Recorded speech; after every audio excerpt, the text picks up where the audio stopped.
चलिए, तो अब अपना फोर्थ क्वेश्चन है कि 15 cot A is equal to 8, find sin A and sec A। ठीक है, चलिए, तो हमारे पास दिया हुआ है 15 cot A is equal to 8।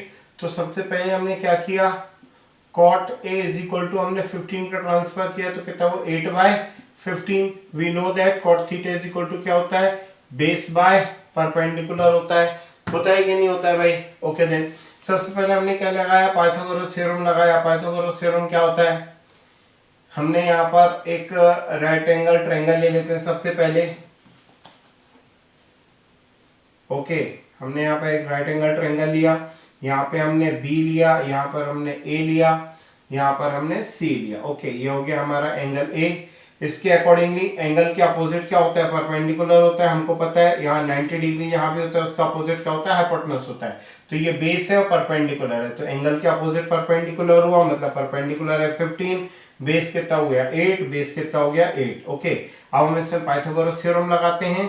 तो पाइथागोरस थ्योरम कितना हो जाता है, AC square is equal to AB square plus BC square. Okay, चलिए, तो AC square as it is रहेगा। AC square is equal to AB की वैल्यू कितनी है 8 स्क्वायर, BC की वैल्यू कितनी है 15 स्क्वायर। ओके देन, 8 से कितना हो जाता है हमारे पास 64 हो जाता है, 15 से कितना हो जाएगा 225 हो जाएगा। कितना हो जाएगा हमारे पास AC स्क्वायर हो जाएगा। ओके देन, अब हमने यहाँ पे इसको ऐड किया, 5 4 कितना हो गया 9, 6 2 कितना हो गया 8, और ये कितना हो गया हमारे पास 2, तो AC स्क्वायर कितना हो गया हमारे पास 289 हो गया।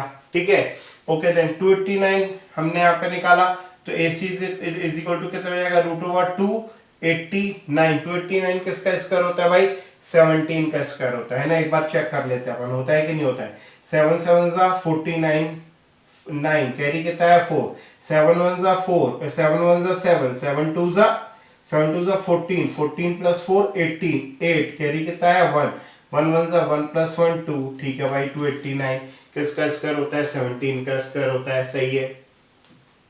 अब मींस क्या हुआ हमारे पास, ये देखिए बेस कितना है हमारे पास, यहाँ पर AB है, इसको ऐसा भी लिख सकते हैं, और परपेंडिकुलर कितना है हमारे पास BC है। ओके देन, सही है भाई। अब हमारे पास क्या आ गया AC। What is AC?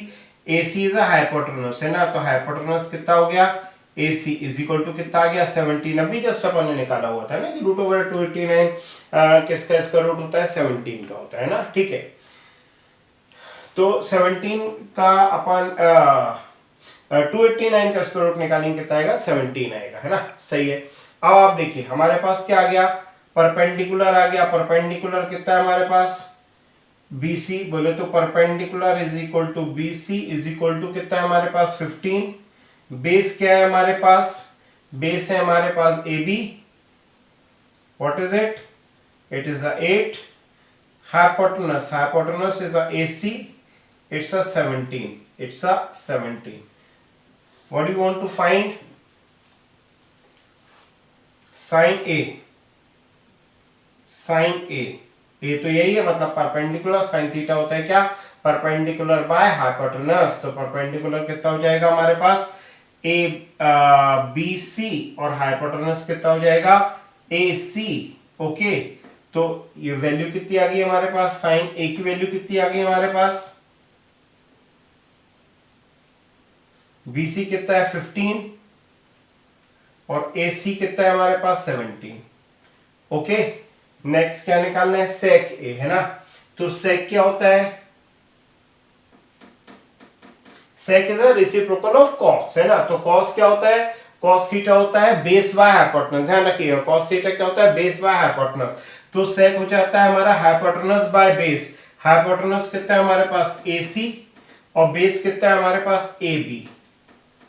Okay, what is the AC? AC is a 17 and AB is a 8। ये हो गया हमारा आंसर।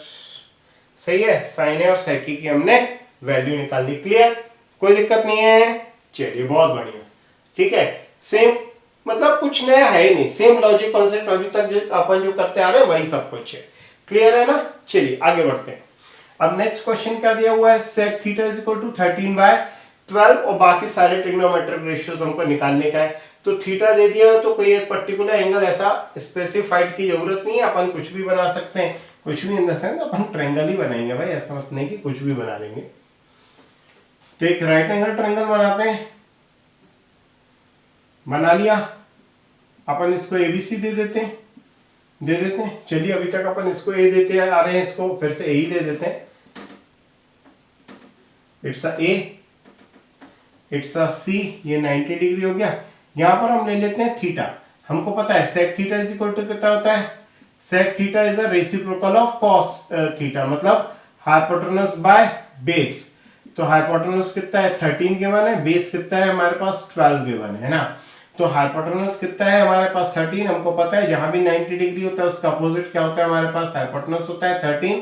बेस, ये जहां भी एंगल होता है उसका अपोजिट परपेंडिकुलर, जो रिमेन होता है वो होता है बेस। कितना हो गया हमारे पास, बेस कितना हो गया हमारे पास 12 आ गया। हम सबसे पहले क्या करेंगे, पाइथागोरस थ्योरम लगाएंगे। पाइथागोरस थ्योरम क्या बोल रहा है, hypotenuse square is equal to perpendicular square plus base square. ठीक है, अपन base square plus perpendicular square भी बोल सकते हैं, एक ही बात है। तो देखिए अब हमने सबसे पहले क्या किया, हाइपोटेनस आपने यहाँ पर क्या ले लिया हुआ है AC, और बेस क्या है हमारे पास यहाँ पर AB। ओके, चलिए हम लिख लेते हैं। AC की वैल्यू कितनी गिवन है, 13 गिवन है, 13 का स्क्वायर। BC तो हमने फाइंड करने का है, प्लस AB कितना दिया हुआ है हमको, 12 दिया हुआ है, सो देन 12 का स्क्वायर। ओके, 13 का स्क्वायर कितना हो जाएगा 169 is equal to BC square plus 12 का स्क्वायर हो जाता है 144। इसको 144 को इधर ट्रांसफर कर दें हम, तो 169 माइनस 144 इज इक्वल टू कितना हो जाएगा, BC स्क्वायर हो जाएगा। BC स्क्वायर की वैल्यू निकालना है, 169 माइनस 144 कितना हो जाएगा, 25 हो जाएगा। BC की वैल्यू हम निकालेंगे तो BC की वैल्यू कितनी हो जाएगी भाई, ये स्क्वायर इधर ट्रांसफर हो जाके होके कितना हो जाता है, स्क्वायर रूट हो जाता है। स्क्वायर रूट है तो वैल्यू कितनी हो जाएगी, इसकी वैल्यू हो जाती है 5। आपको पता होगा ना स्क्वायर रूट की, स्क्वायर रूट 25 की वैल्यू 5 क्यों होती है, चलिए मैं बताता हूँ। देखिए जो 25 होता है ना, यदि स्क्वायर रूट का मीन्स होता है पावर 1/2। ये जो साइन होता है ना, इसकी वैल्यू होती है पावर 1/2। और 25 को हम क्या लिखते हैं, 5 का स्क्वायर लिखते हैं, और होल टू द पावर कितना है हमारे पास 1/2 है। तो ये जो एक्सपोनेंट का कंसेप्ट होता है ना कि power to the power always क्या हो जाता है, मल्टीप्लाई हो जाता है। तो ये पावर से पावर कैंसिल आउट हुआ तो आंसर कितना आ जाता है 5। इसीलिए √25 की वैल्यू कितनी होती है, 5 होती है। ओके, चलिए अब हमने यहाँ पे BC की वैल्यू कितनी निकाल ली, 5 निकाल ली। सही है, मतलब क्या हुआ भाई कि अब हमारे पास परपेंडिकुलर भी आ गया 5, बेस भी आ गया 12 और हाइपोटेनस भी आ गया 13। Perpendicular is a BC, base is a AB and hypotenuse is a AC। Okay then, सेक हमारे पास है, मतलब हमको क्या निकालने का है, sine theta, cos theta, tan theta, cosec theta, cot theta, anything else, बस ठीक है। तो अब साइन थीटा क्या होता है, परपेंडिकुलर बाय हाइपोटेनस। तो परपेंडिकुलर क्या है 5 है, लिखते हैं क्या, चलिए लिख देता हूं, वैसे पता है आप लोगों को फिर भी है ना। परपेंडिकुलर बाय हाइपोटेनस, परपेंडिकुलर कितना है 5 है, हाइपोटेनस कितना है 13 है। कॉस क्या होता है, बेस बाय हाइपोटेनस होता है, बेस कितना है 12 है और हाइपोटेनस कितना है हमारे पास 13। ओके, टेन थीटा क्या होता है, परपेंडिकुलर बाय बेस, परपेंडिकुलर कितना है 5 है और बेस कितना है 12। ओके गॉट इट, कोई दिक्कत नहीं, चलिए बढ़िया। कॉसेक क्या होता है, cosec is the reciprocal of sine, means h/p। Hypotenuse कितना है 13/5। Cot is the reciprocal of 10, बोले तो